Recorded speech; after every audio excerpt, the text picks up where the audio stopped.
Hello viewers, welcome to my YouTube channel. In today's video, I am going to discuss about AMU EEE 2021 expected cutoff.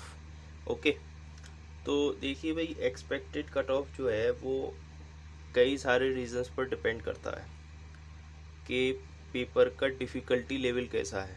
First तो है कि paper का difficulty level of paper. Okay, second है number of candidates appear, number of candidates appear यानी कितने number of candidates appear हो रहे हैं उस एग्ज़ाम के लिए। ठीक है, पहला है लेवल ऑफ पेपर, यानी कि वो पेपर आपका टफ है, ठीक है, या आसान है या मीडियम है। ओके, तो ये दो चीज़ों पर डिपेंड करता है। अगर पेपर टफ होगा तो जाहिर सी बात है जो स्टूडेंट्स हैं वो क्वेश्चन कम करके आएंगे, ठीक है, और उसकी फिर कट ऑफ जो है लो चली जाएगी। किसी भी एंट्रेंस एग्ज़ाम के लिए ये रूल होता है कि अगर पेपर टफ आएगा तो कट ऑफ जो है अपने आप ही क्या हो जाती है, लो हो जाती है, और पेपर अगर आसान आता है तो कट ऑफ जो है वो हाई चली जाती है। इसी तरह से नंबर ऑफ कैंडिडेट्स जो अपीयर हो रहे हैं उस पर भी डिपेंड करता है, ठीक है। तो जितने ज़्यादा कैंडिडेट्स होंगे जाहिर सी बात है वो जो नंबर ऑफ स्टूडेंट्स जो क्वेश्चंस को अटैम्प्ट करेंगे वो ज़्यादा होंगे। ओके, तो इससे भी जो है कट ऑफ बढ़ जाती है, ठीक है। तो ये क्राइटेरिया, ये तो बेसिक क्राइटेरिया है, ठीक है। और अगर हम बात करें कैटेगरी वाइज तो एक है आपका जनरल कैटेगरी, ओके, एक है आपके जो है ओबीसी, ठीक है। अब इसमें भी जो है दो हैं, एक इंटरनल है और एक एक्सटर्नल है, ठीक है। तो अगर मैं बात करूं इंटरनल की, ठीक है, if I talk about internal, ठीक है, तो इंटरनल की अगर बात कर लें हम तो इंटरनल वो हुए जो एएमयू से जिन लोगों ने 12th पास किया है, ठीक है, एएमयू से जिन लोगों ने 12th पास किया है उन लोगों को कहते हैं इंटरनल, ठीक है। तो इन लोगों की कट ऑफ क्या रहती है? अब इसमें भी दो तरह के हैं, एक तो है जनरल, ठीक है, और एक है ओबीसी या फिर कैटेगरी वाले, ठीक है, जिनके पास कोई कैटेगरी है, ठीक है। तो अगर हम सिर्फ जनरल की बात करें तो जनरल की जो कट ऑफ रहती है इसके अंदर इंटरनल स्टूडेंट्स की वो 60+ के आसपास जाती है, ठीक है। जनरल जो है यानी जिसके पास कोई कैटेगरी नहीं है, इंटरनल है खाली, ठीक है, सिर्फ इंटरनल है तो उसकी 60+, ठीक है। और अगर उसके पास कोई कैटेगरी है तो 55+। तो इस तरह से आप मान के चलिए, ठीक है। और अगर और उससे नीचे आ जाएं हम तो एक कैटेगरी होती है सीई, ठीक है, सीई चाइल्ड ऑफ एम्प्लॉय, यानी कि वो स्टूडेंट जिनके पेरेंट्स एएमयू में जॉब करते हैं उन्हें कहते हैं चाइल्ड ऑफ एम्प्लॉय। तो इनकी कट ऑफ जो जाती है वो ऐसी जाती है आपकी 45 से 50 की रेंज में, ठीक है। मैं आपको एक बात बता रहा हूँ, ठीक है। अच्छा, ये आउट ऑफ कितना किसके है, 155 मार्क्स का होता है पेपर इसका, ठीक है, 150 मार्क्स, ठीक है। तो ये आउट ऑफ ये 150 मार्क्स में बता रहा हूँ कि अगर जनरल है तो वो 60+ के आसपास लिया आएगा इंटरनल स्टूडेंट, तो उसका सिलेक्शन हो जाएगा। और अगर वो ओबीसी कैटेगरी में है इंटरनल तो 55+, है ना। और अगर वो चाइल्ड ऑफ एम्प्लॉई है, सी कोटा जिसे कहते हैं, ठीक है, तो 45 से 50 की रेंज में अगर लिया आएगा तो उसका जो है सिलेक्शन हो जाएगा आराम से, ठीक है।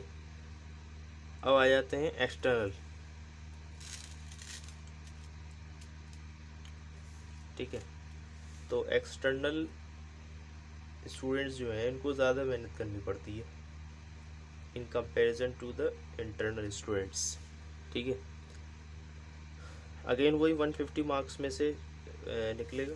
ठीक है। तो इसमें भी पहले आ जाते हैं जनरल कैटेगरी। ठीक है। तो जनरल कैटेगरी की अगर बात करें तो they have to score around 75 plus. Okay, they have to score 75 plus. And OBC की अगर बात करें, if we talk about OBC और एनी कैटेगरी, ओके, तो दे हैव टू स्कोर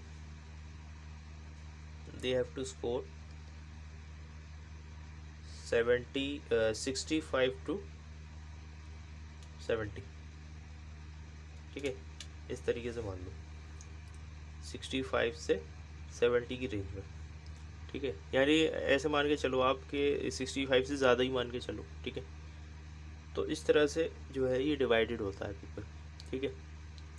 तो अच्छा, मैं इसमें आपको एक बात बता दूं, ये जो पेपर होता है इसका लेवल हाई है। ठीक है।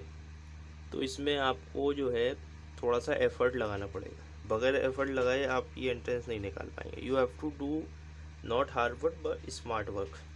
ये स्मार्टनेस के साथ आपका एंट्रेंस जो है ये निकल सकता है। ठीक है। आपको जो है लेबर वर्क नहीं करना है यहाँ पे।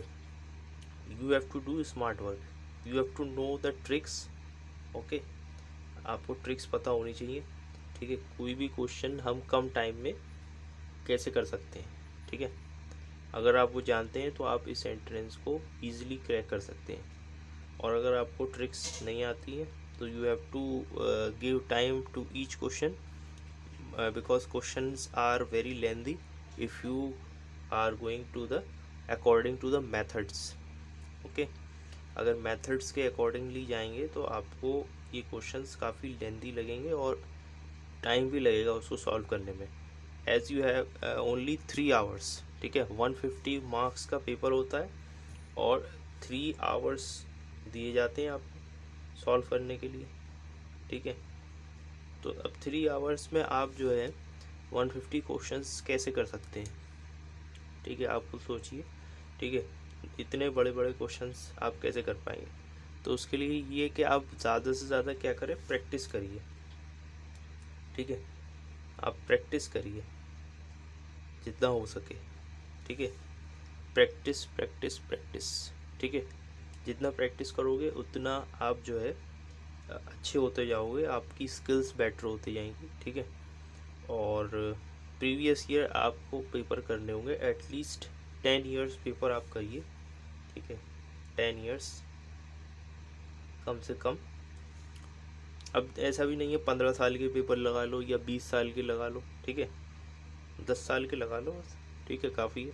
ठीक है। ज़्यादा पीछे नहीं जाना है क्योंकि फिर पैटर्न आपको देखना होगा पेपर का। ठीक है। तो 10 साल के आप पेपर लगा लीजिए। ठीक है। एनसीईआरटी मस्ट है इसमें। एनसीईआरटी आपको पढ़नी ही पढ़नी है। ठीक है। एनसीईआरटी वगैरह आपको पढ़नी है। ठीक है। क्वेश्चंस कुछ ऐसे भी होते हैं जो जेई मेंस और एडवांस से भी आते हैं। तो अगर कोई स्टूडेंट है उसने तैयारी करी है जेई मेंस की तो उसके लिए ये पेपर आसान हो जाता है कुछ हद तक, क्योंकि जेई मेंस और एडवांस का अगर मैं कहूँ लेवल, एडवांस का ख़ास तौर से तो लेवल हाई होता है। ठीक है। तो अगर आपने वो क्वेश्चन लगा लिए हैं तो आप ये ईज़िली कर सकते हैं। ओके, आई होप ये वीडियो आपको इन्फॉर्मेटिव लगा हो। Okay, thank you.